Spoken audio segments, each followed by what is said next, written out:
Which style do you want me to do, Kadena? Decuerdas. Decuerdas? Decuerdas it is! We were just doing Serrata. Wasn't on the choices. Darwin? Yeah, Darwin. Yeah. I want Serrata. Okay, so how many of you know why we have different styles in the system? Why not just teach it like I'll teach you this technique and this series and that drill over here? Why not just teach over here this thing and that thing and we will do this drill here with a stick and that? Why don't we teach that way? Who knows why? Well, you should know why. You should know why. Come on. You're ready for everything. Get answered. Anything else? Different modalities.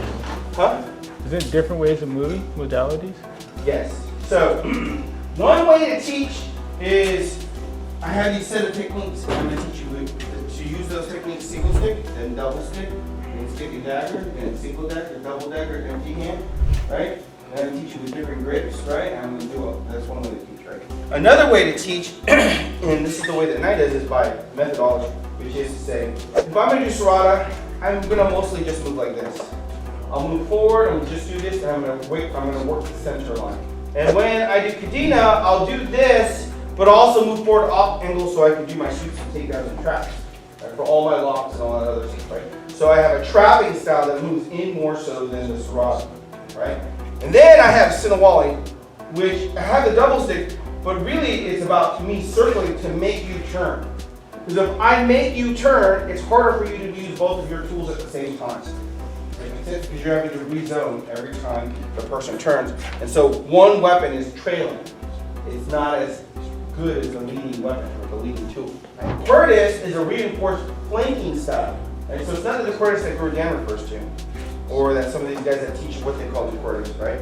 Or either here or in the Philippines.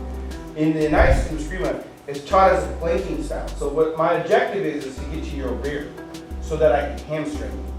That's what I'm looking for. So whereas Serrata is going to trap you and hit you and you're going to die of many wounds, and Largamano is going to elude you moving sideways and backwards and cut things off, right? Decuerdas is going to defend and block, move to your side and cut your leg off, right? A little bit different in its methodology, right? They have specifically different tactical characteristics, having to do with level, zone, and range, and then my method of movement.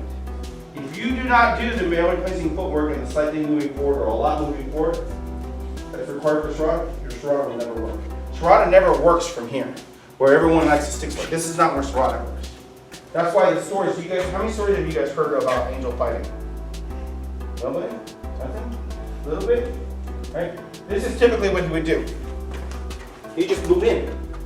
He'd assert his range from the beginning, right? That's not what you see. You go watch Dog Brothers fight, you go watch any of the weak half fights, you go watch those fights, they dance at a distance so that they can beat up the city. The Serrata guy doesn't do that. He just moves in. And he doesn't back up. He just moves in because he's got to jam it up. That's what he's trying to do, right? The Decuerdas fights, right? The Kadena man, he traps and he does the takedowns, the locks, and all that other stuff, right? The Largamano man is going to elude and he's going to defend the snake. Right? The Sinawali guy is always moving his sticks and making the person turn, making them have to be just slightly disoriented while they overwhelm them with a high rate of fire. That's its method, right? And that's the reason why the Inayan system of Eskrima is the way it is. If you come through the ranking, you have to learn all of your Kadena fundamentals, right? And if you don't learn them, there will be no promotion, right? Because my dad wanted you to know that style. Because what's the style definition? Anybody know the style definition? Style is a complete method or technology that, if studied properly and understood, can deal with any form of attack without the need to borrow or steal from any other technology. That is completely different in mentality than MMA, which is I gotta learn how to grapple a grappler, punch a puncher, and kick a kicker, and throw a thrower. Right, does that make sense? And that's not an invalid way, but there's this other way was, no, I got my thing, I'm going to use my thing. But the only way you're going to be able to do that is if you fight other styles, which is what the intermediate and advanced levels in the system are, is not more technique, is, cool, you got your Serrata fundamentals down. Make it work against a larger guy. Oh yeah, that Serrata's pretty good. How about a guy who tries to flank you? How about a guy that's trying to do this in a wall? How are you going to do it there? he's always circling and doing all that crap, and the blade, the twirl is going to the back, right? So the reason why we learn the system the way that, or teach it and train it the way that we do is we want to learn a bulk of the fundamentals and intermediate and advanced material, so that way we can abide by that rule without the need to steal or borrow from any other technology. Now, in reality, there's going to be gray areas because you can only block, parry, evade, in, right? You can only strike to kill, strike to destroy, or strike to distract. You can only strike, control, or move. So because it's very finite, there'll be a little bit of a gray area, but that's generally why we do it the way that we do it. So when we do Decuerdas, and I'm doing the reinforced blocking, the first thing that I'm really looking for is the ability to flank. Most people can't turn fast enough, right? And if I go at you like this, you'll back up. But if you can tell that I'm going to go beside you, you'll try to sidestep. But people, a lot of times, they don't turn fast enough. And if I've got a bolo, and I'm going by you, right? I get your Achilles heel, or I get your hamstring, right? So I'll just go, whoop, whoop, and I'll just cut it off, right? And if I don't cut it off, I'm gonna fight and get it real nice, right? So then, it's a mission. This is gonna be the thing that you're gonna be saying, right? While you're limping across the battle. So that's its technology, right? So the technology looks like this, right? So what I want you to do, this is not how we normally practice, but this is interesting for everyone, right? So what I'm gonna do is I'm gonna make sure that I time this so that this foot is forward when I go by. Right, does that make sense? My left foot is before when I go on this side. I don't want to cross this way. I want to cross this way. Does that make sense? He can feed, well, I have to feed to one, actually he can feed to two first. So I come through here like this, and I'm going to block, hit, hit. I move over, and I return, I'm going to do it again. I'm going to block, hit, hit. Now I'm hitting and cramping myself so that I don't hit him in the face, right? But obviously that's, I'm going to hit, bang, right? So I'm going to come back through, right? I'm going like this, and go, bang. So this is the way you're going to practice that. Does that make sense? You block, you hit, right? All the way through. So that you practice not to stop. The problem with doing the basic countering, right, is that, well, this is the nice counter that we do.